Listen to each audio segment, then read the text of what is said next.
Bom dia, boa tarde, boa noite, paz e bem. Hoje, segunda-feira, no Paz e Bem, nós continuamos a reflexão sobre Teologia da Libertação, Perspectivas, a obra clássica de Gustavo Gutierrez. E conversávamos já nas últimas 3 segundas-feiras sobre a introdução que ele colocou nessa edição do ano 2000, intitulada Olhar Longe. Então hoje, no tópico A Vida de um Povo, Gutierrez diz assim: em nosso modo de entender o que fazer teológico, uma das primeiras aproximações foi a afirmação de que se tratava de uma reflexão crítica sobre a praxis à luz da palavra de Deus.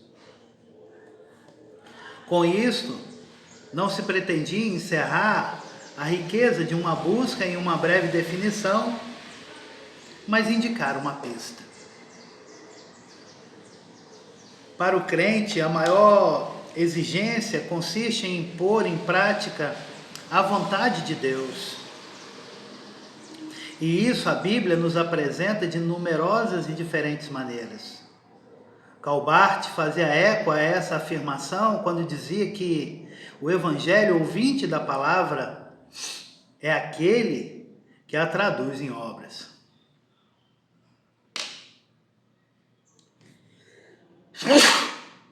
Perdão.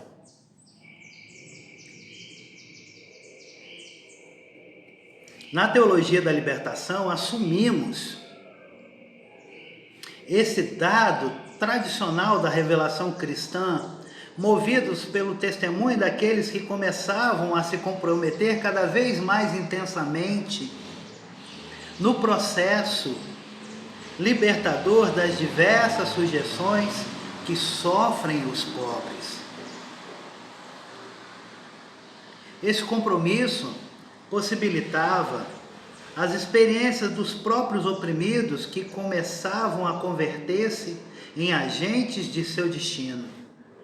De fato, nas décadas de 50 e 60, vimos os primeiros passos da consciência e da organização populares na defesa de seu direito à vida, na luta por sua dignidade e justiça social, no compromisso por sua libertação. Inicia-se assim um protagonismo popular que nos anos seguintes ganhará confiança e com avanços e retrocessos se porá a caminho. Muitos cristãos desses setores estiveram presentes nesse processo. Suas vivências nutriram uma reflexão teológica libertadora. Por conseguinte, é um equívoco afirmar que essa compreensão da fé partiu dos setores médios e apenas anos depois abriu-se à experiência própria dos pobres. A verdade é que seus compromissos, tentativas de organização, modos de viver a fé estiveram presentes desde o início, conforme, claro, o nível que tinham então. Desconhecê-lo é equivocar-se sobre o ocorrido nesse tempo ou falseá-lo. Os fatos recusam tal interpretação. Trata-se de uma prática solidária e libertadora inspirada pelo Evangelho. Obra de artesãos da paz, isto é, daqueles que forjam o Shalom, palavra hebraica que nas línguas ocidentais traduzimos por paz, empobrecendo o significado do termo. Shalom aponta, na verdade, para a globalidade da vida, donde a necessidade de estabelecer a justiça e a paz. Por isso, a solidariedade motivada por valores evangélicos abre-se, de algum modo, a todo esforço de autêntica construção de fraternidade e justiça. A fé nos faz ver que nesse compromisso a graça de Cristo está presente, qualquer que seja a consciência que se dela tenha. Essa prática libertadora busca a transformar a história na perspectiva do reino, acolhendo a partir de agora e sabendo que sua plenitude só se dará além do tempo. Nessa transformação, expressão do amor, os aspectos sociais ocupam um lugar capital em um continente no qual as estruturas socioeconômicas servem aos poderosos em detrimento dos fracos da sociedade. Mas o que entendemos por prática libertadora não se reduz a tais aspectos. A complexidade do universo do pobre e do insignificante obriga-nos a estar atentos a outras dimensões da vida cristã na medida em que ela responde às exigências do amor total de Deus. Com isso, não fazemos menos exigente ou radical o compromisso cristão, mas buscamos ter a amplitude de visão e a coragem necessárias para entrar no mundo dos pobres e responder às suas variadas aspirações de justiça e de amizade gratuita. Nesse caminho aprendemos muito nos últimos anos. As diversas experiências de inserção no mundo dos pobres acrescentaram ao conhecimento teórico uma percepção maior de dimensões simples, mas profundamente humanas, sem as quais não há verdadeiro compromisso libertador. Os combates daqueles que rechaçam o racismo e o machismo, atitudes tão fortemente ancoradas na cultura e nos costumes de povos e pessoas, assim como os daqueles que se opõem à marginalização dos idosos e das crianças e outros insignificantes da sociedade, fizeram-nos ver, por exemplo, a importância de gestos e de acompanhamentos que para alguns poderiam parecer de pouca eficácia política. Além disso, a experiência destes anos provou-nos que a solidariedade generosa com os setores pobres não está isenta da tentação de impor-lhes categorias alheias a eles e do risco de dar-lhes um tratamento impessoal. A sensibilidade a esses e outros aspectos faz parte de uma prática humana e cristã verdadeiramente libertadora, que atinge inclusive a quem busca exercê-la em benefício dos pobres e dos explorados. Sem amizade com os pobres, sem compartilhar a vida com eles, não existe uma verdadeira prática libertadora, pois só pode haver amor entre iguais. Que maravilha essa parte dita por Gustavo Gutierrez. Vamos repeti-la. Sem amizade com os pobres, sem compartilhar a vida com eles, não existe uma verdadeira prática libertadora, pois só pode haver amor entre iguais.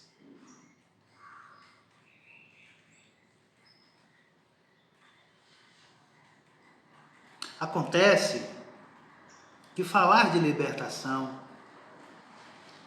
é referir-se a um processo global ao qual nada escapa. Acontece que falar de libertação é referir-se a um processo global ao qual nada escapa. Esta é uma intuição reiteradamente afirmada desde os começos da teologia da libertação, que com o passar dos anos adquiriu solidez e alcance muito maiores em nossa perspectiva.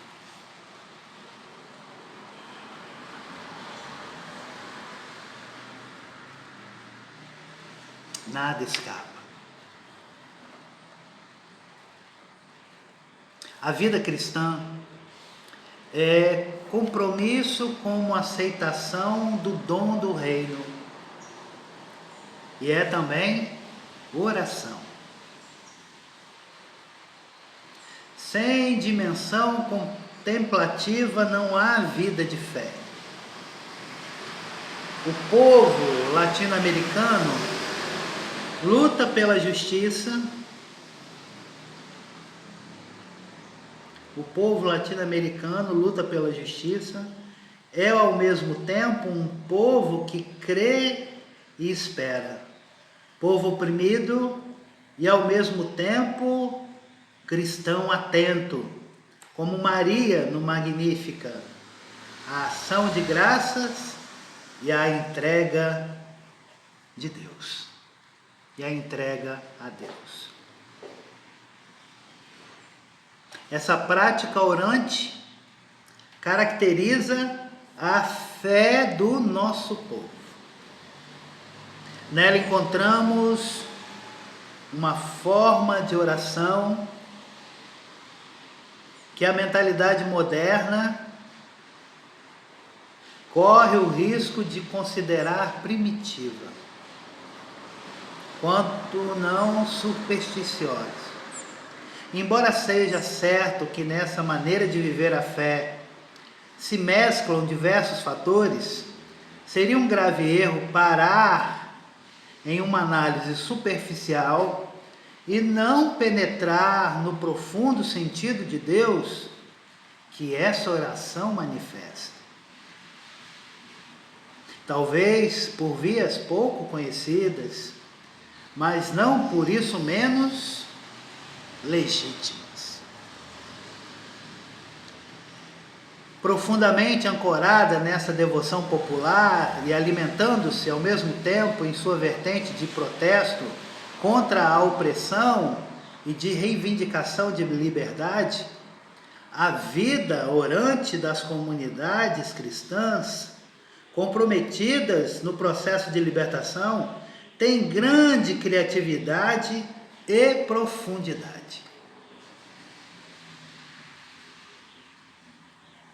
Aqueles que chegaram a dizer que na América Latina estava se perdendo o sentido da oração, apenas comprovou o próprio distanciamento da vida diária dos setores pobres e comprometidos do nosso povo.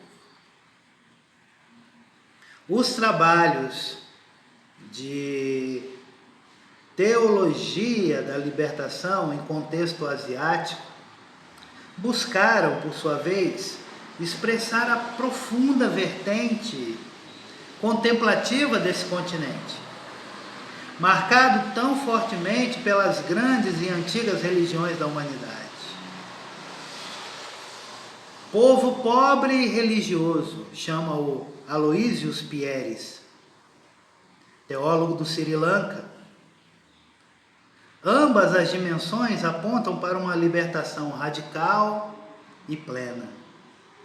Por sua vez, a teologia negra nos Estados Unidos tem incursionado com fecundidade na bela perspectiva libertadora religiosa de sua música.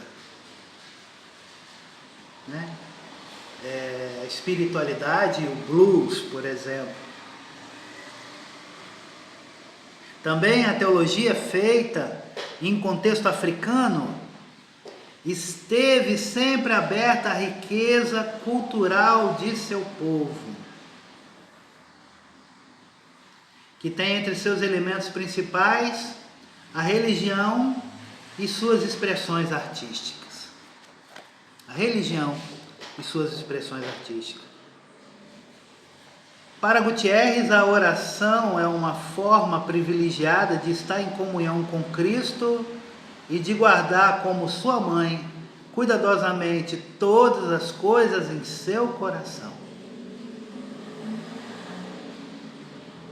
Os evangelhos relatam-nos diferentes momentos nos quais o Senhor se retira para rezar.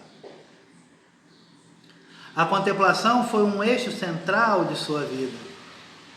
Em um de seus momentos mais difíceis, reprova aos discípulos não terem sabido acompanhá-lo em sua última oração, que se tornou para ele uma dura batalha.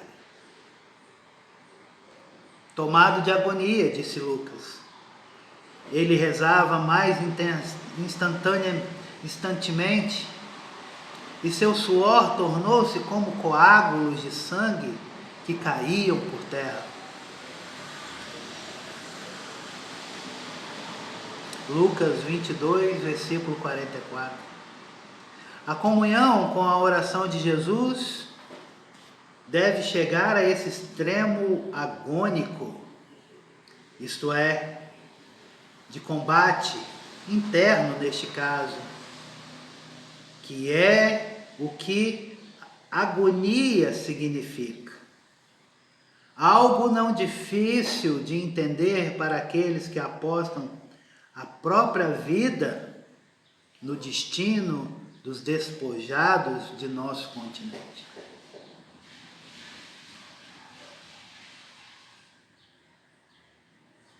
Situar-se na perspectiva da libertação supõe uma grande sensibilidade para captar e cultivar a dimensão celebrante e contemplativa de povos que encontram no Deus em que creem o Pai simultaneamente a fonte de sua reivindicação por vida e dignidade. Nada mais longe de mim que defender aqui um espiritualismo que sirva de refúgio diante dos dissabores e sofrimentos cotidianos. Trata-se antes da vontade de viver simultaneamente e em mútuo enriquecimento dois aspectos que com frequência a mentalidade ocidental separa. Dicotomia com a qual persiste em interpretar também o comportamento mais espontâneo, unitário de outros povos e culturas, assim como os propósitos teológicos que surgem nestes contextos. Certamente não falamos de sínteses plenamente bem-sucedidas e perfeitas. Trata-se de um processo de presença variada que acolhe as diversas experiências e avança não sem tropeços, que amadurece paulatinamente e desenvolve cada vez mais sua criatividade. Reconhecê-lo é questão de honestidade e de respeito para com os que dão esse testemunho. Encontrarmos-nos diante de um processo que nos situa onde não é possível separar solidariedade com os pobres e oração.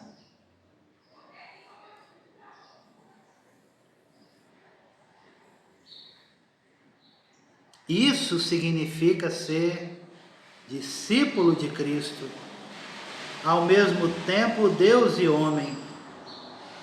Estamos diante de uma autêntica espiritualidade, isto é, de uma maneira de ser cristão. A conjunção dessas duas dimensões, oração e compromisso, constitui estritamente o que chamamos prática.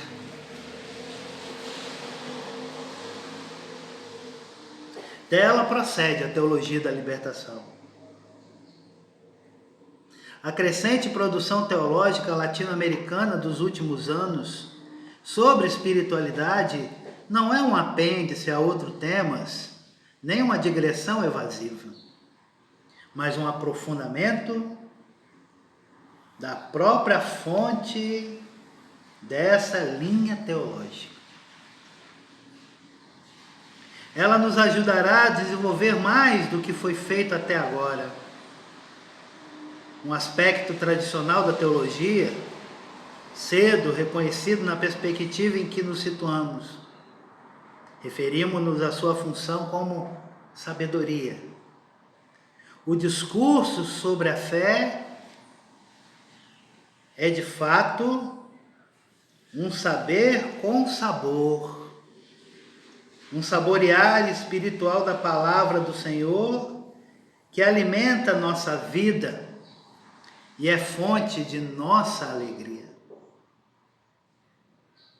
Na teologia da libertação, consideramos que a via para discorrer racionalmente sobre Deus encontra-se dentro de uma rota mais ampla e desafiante, a do seguimento de Jesus.